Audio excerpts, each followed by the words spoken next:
Happy Easter and welcome to day 27 of Fun with Cheese. He is risen. He is risen indeed. Hallelujah. Um, I wanted to take today's episode and go with cheese references in the Bible. Um, Kind of a cool thing. Our friend of the show tonight is the reason we're celebrating today. For all things good and who makes all things possible. And we're all better people for it. So, shout outs today go to the Paul Hasenroll family. Hoping that Rose and Chrysanthemum will try some of the cheeses that dropped off today, and that hopefully they watched last night's show so that way they could explain the cheese platter in some detail and know what they were eating.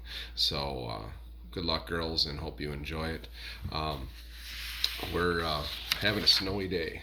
So wanted to make reference to this in the days that we're doing this, but I really hope that Mark Holly's forecast would be like a Czech Republic train, never on schedule, always off time, and highly irregular. Today is not turning out to be that way. Sorry, Mark, you were right. So, Bible references to cheese. And as I was sitting around today, because we couldn't gather with family, but we did talk and text with them, I thought that this would be an interesting way, and I didn't know if there was any cheese references in the Bible, so it was kind of a shot in the dark, but I did find three of them. In 1 Samuel, chapter 17, verse 18, Jesse told David to take 10 portions of cheese out to the commander of the unit and check on his brothers in battle against the Philistines. So he did. And then in 2 Samuel 17:25, this is Old Testament, it was said that honey, curds, sheep, and cheese of the herd for David and the people with him, for they were hungry in the wilderness.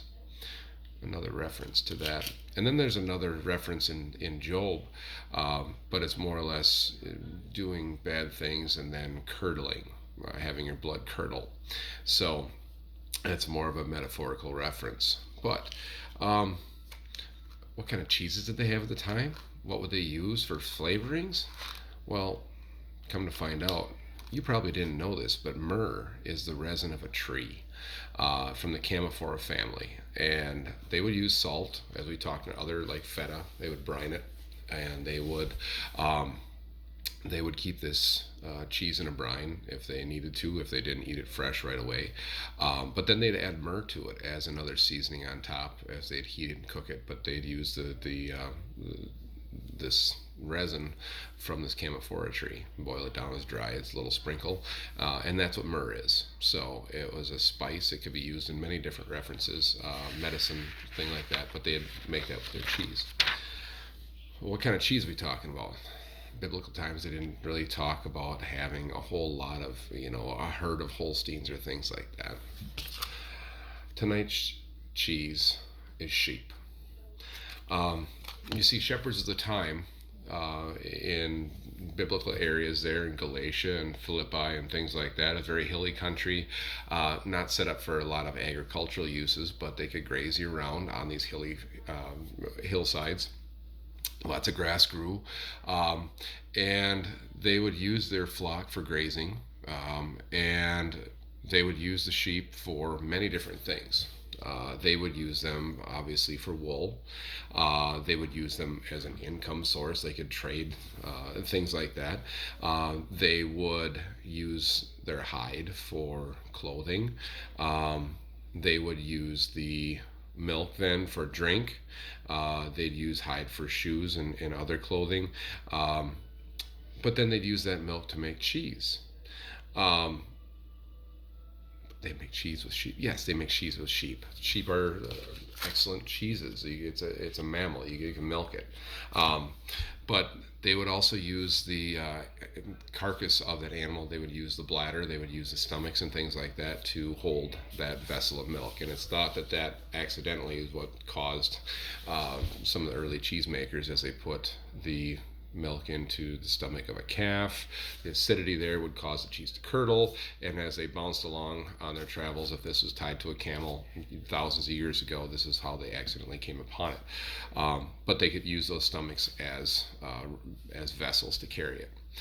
See, shepherds are very brave people. They would stay up all night with their animals, sleep with their flocks, and they were farmers. They're the most humble of people, just like today's farmers. Very humble people, very hardworking, very dedicated.